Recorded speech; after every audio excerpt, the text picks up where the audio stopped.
Pozdravljeni! Letošnjega poletnega premora je uradno konec. Začenjamo serijo, ki je posvečena dirki za veliko nagrado Nizozemske. In kot ponavadi v uvodu si bomo ogledali vse tiste značilnosti ter zanimivosti, še preden se bodo aktivnosti na progi pričele.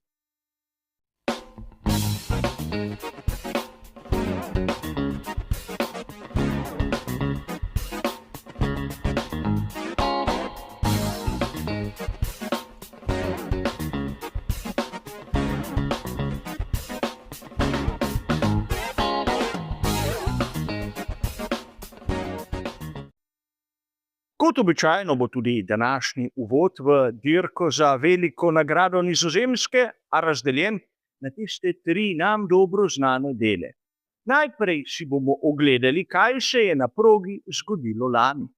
In seveda takoj zatem si bomo ogledali značilnosti proge v Zandvoortu. Treba je povedati, da v tretjem delu bomo kot običajno še nekaj minut posvetili sami vremenski napovedi. A verjamem, da je lanska dirka ostala marsikomu v spominu, ampak vseeno poglejmo si, kaj se je zgodilo na veliki nagradi Nizozemske v letu 2025.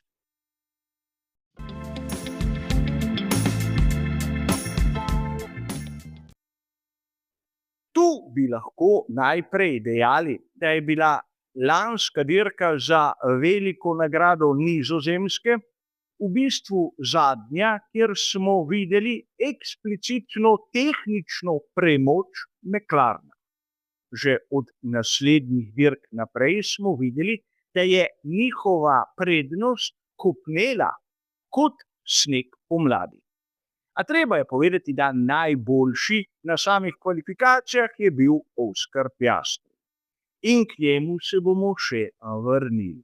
Namreč na dirki je dosegel tako imenovani Grand Slam oziroma Grand Chelem. Osvojil je najboljši štartni položaj, je vodil dirko od začetka do konca, bil je avtor najhitrejšega kroga in seveda na koncu je dirko tudi zmagal. Ampak tu ne smemo mimo kar nekaj zanimivih epizod. Najprej je treba povedati, da so pri Ferrariju praktično sami sebi škodovali, ampak tokrat ne namerno. Verjetno se marsikdo ne spomni, kako je Charles Leclerc v 22. krogu odšel na postanek. In do tu nič takega, nič čudnega, nič takšnega, kar bi bilo lahko deležno neke kritike, neke graje, navaden postanek. Ampak zgodilo se je, da je takoj zatem odstopil njegov moštveni kolega Lewis Hamilton, kar je povzročilo obdobje varnostnega avtomobila, in ker je Leclerc v tisti vodilni skupini odšel na menjavo prvi, so seveda vsi, ki so se ustavili za njim, imeli prednost. In to je pomenilo, da so si tokrat nehote pri Scuderii naredili praktično slabo uslugo. A zadeve so se rahlo obrnile v 31. krogu, ko je direktor dirke vzpostavil režim virtualnega varnostnega avtomobila, ker so bili na progi drobci. Tu je Leclerc izkoristil praktično to prednost in kar naenkrat bil na progi izjemno hiter. Verjetno se marsikdo spomni dvoboja z Georgem Russellom, ki je bil izjemno oster, izjemno grob, izjemno na meji dovoljenega, morda celo malček čez. In tu govorimo seveda o razmejitvah proge. Ampak ni važno, ni bilo nobene preiskave in nobenega kazenskega postopka, ki bi ga sprožili komisarji. A Leclerc je prehitel Russella in seveda odšel naprej.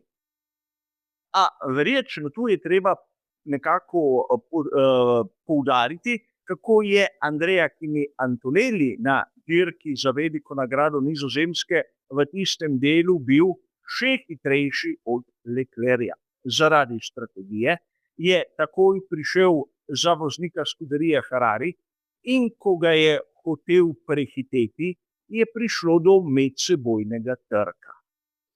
Leclerc je bil prisiljen k odstopu in morda se večina izmed vas spomni tistih fotografij, ko je Leclerc otožno spremljal dogajanje na progi, sedeč na peščeni duni.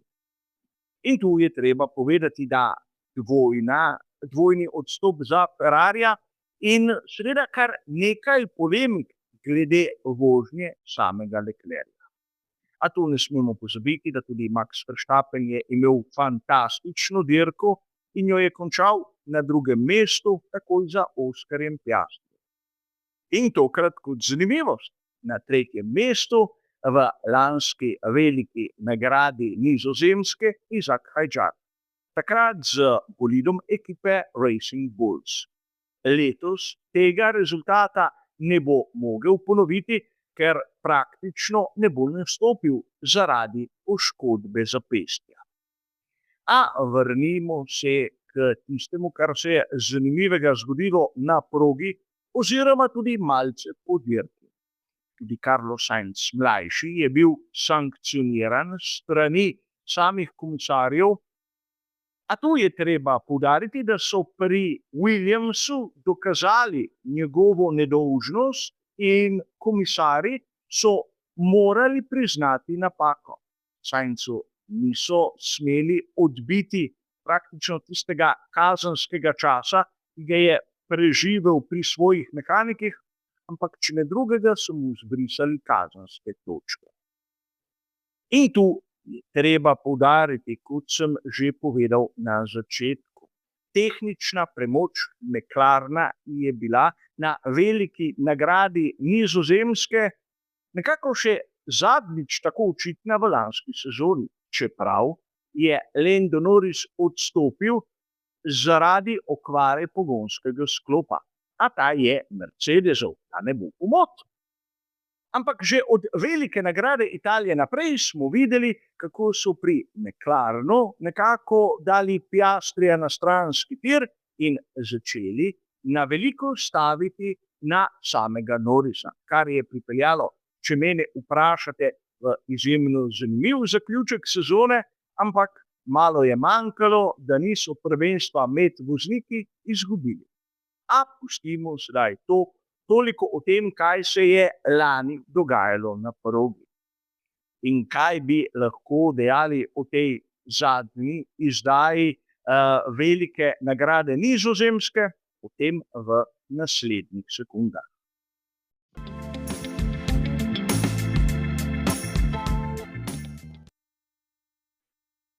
Najprej je treba seveda poudariti, da bomo priča vikendu, ki ima format sprinta. Torej en prosti trening v petek, nato kvalifikacije, v soboto zjutraj sprint in v soboto popoldne kvalifikacije za veliko nagrado. V nedeljo, kot dobro veste, glavna dirka. In k temu se bomo še vrnili v nadaljevanju, ampak treba je povedati, da proga v Zandvoortu, ki je tik ob morju, pod peščenimi sipinami, ima svoje karakteristike. Je sorazmeroma kratka, 4259 metrov. Ampak, da se bomo bolje razumeli, dirka bo trajala 72 krogov. In lahko bi dejali, da bomo letos zadnjič videli dirko v Zandvoortu. Namreč dvomim, da bojo lahko progo razširili, naredili širše izletne cone in nekako jo spravili na tiste standarde, ki danes veljajo v Formuli 1. Tako da, kot je dejal David Coulthard, bomo tokrat lahko gledali zadnjič dirko na tej znameniti progi.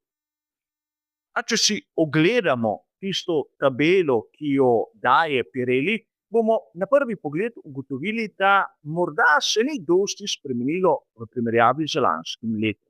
Izbor pnevmatik je identičen, C2, C3 in C4.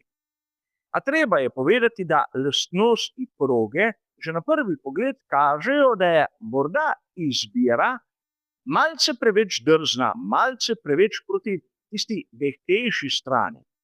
Že res, da imamo kar ogromno kategorij v onem povprečju, torej vrednost 3 za pospeševanje, zaviranje, abrazivnost ter oprijem asfalta. A ne smemo pozabiti, da jih imamo kar nekaj, ki so nad povprečjem. Bočne sile in sama evolucija proge imajo vrednost 4 in seveda stres, kateremu so podvržene pnevmatike, ima vrednost 5. Predvsem bočne sile, kot vidimo na skici, so pomembne. In tu ne smemo pozabiti, da ima proga v Zandvoortu neko karakteristiko, ki je ostalim prizoriščem Formule 1 rahlo tuja. 2 ovinka z gromozanskim naklonom. Govorimo o ovinku Kugenholz in o ovinku Leyendyke. Torej, kot na teh 2 ovinkih je višji kot na progi v Indianapolisu.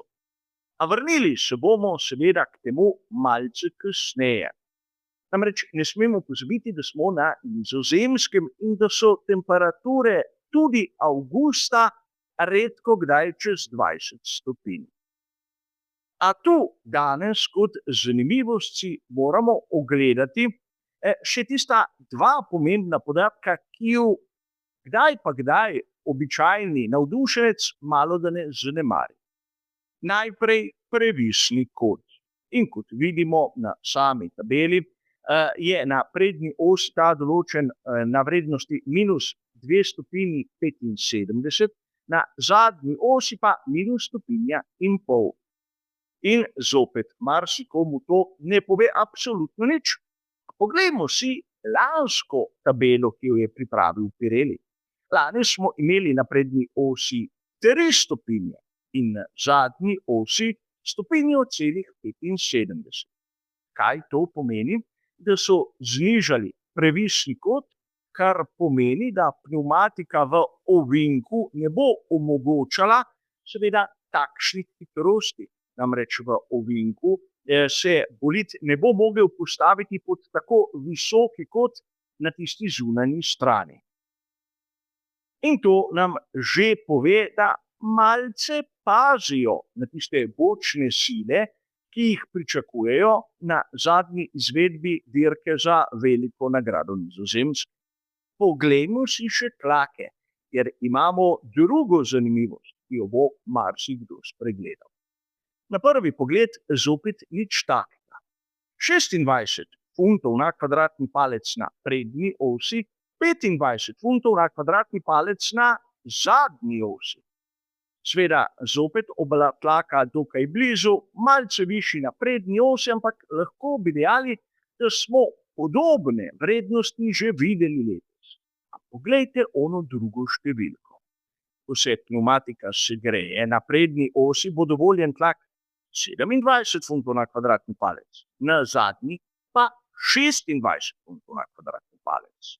Torej, funt na kvadratni palec več.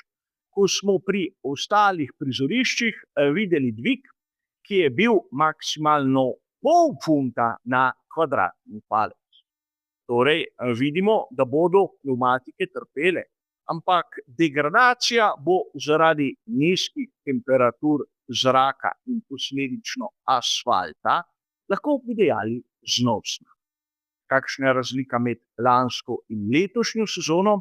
Lani je Pirelli predpisal na prednji osi 25 funtov na kvadratni palec, kar je dokaj podobno letošnjemu tlaku, na zadnji osi pa 22 funtov in pol na kvadratni palec. In to nekako sovpada s tistim trendom, ki smo ga videli v letošnji sezoni. Ampak verjamem, vse vas sedaj zanima, kakšna je vremenska napoved. In čas je, da si tudi to ogledamo.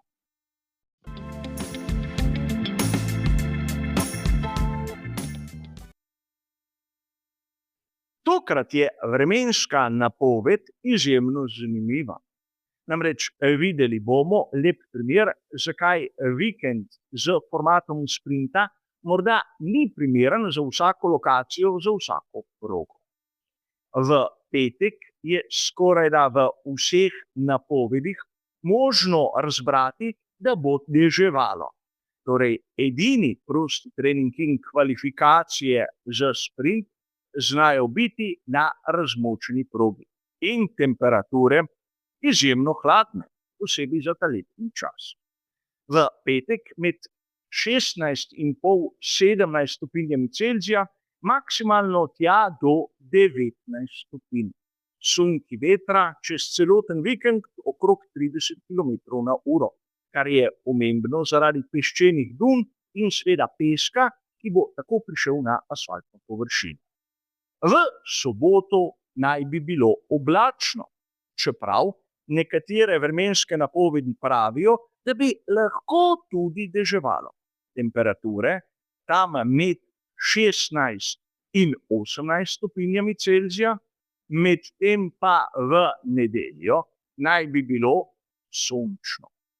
Čeprav bi lahko dejali, da bi lahko videli tudi kakšen oblak, namreč temperature bodo med 15 in 18 stopinjami Celzija, kar pomeni, da bodo ekipe v velikih težavah, posebej tiste, ki bodo tu pripeljale kakšen velik posodobitveni paket, kajti kot kaže, ne bodo imeli prave priložnosti vse to sploh preizkusiti. Ampak o tem se bomo bolj podrobno pogovarjali v naših nadaljnjih prispevkih. Za danes je to vse. Hvala za vašo pozornost in nasvidenje.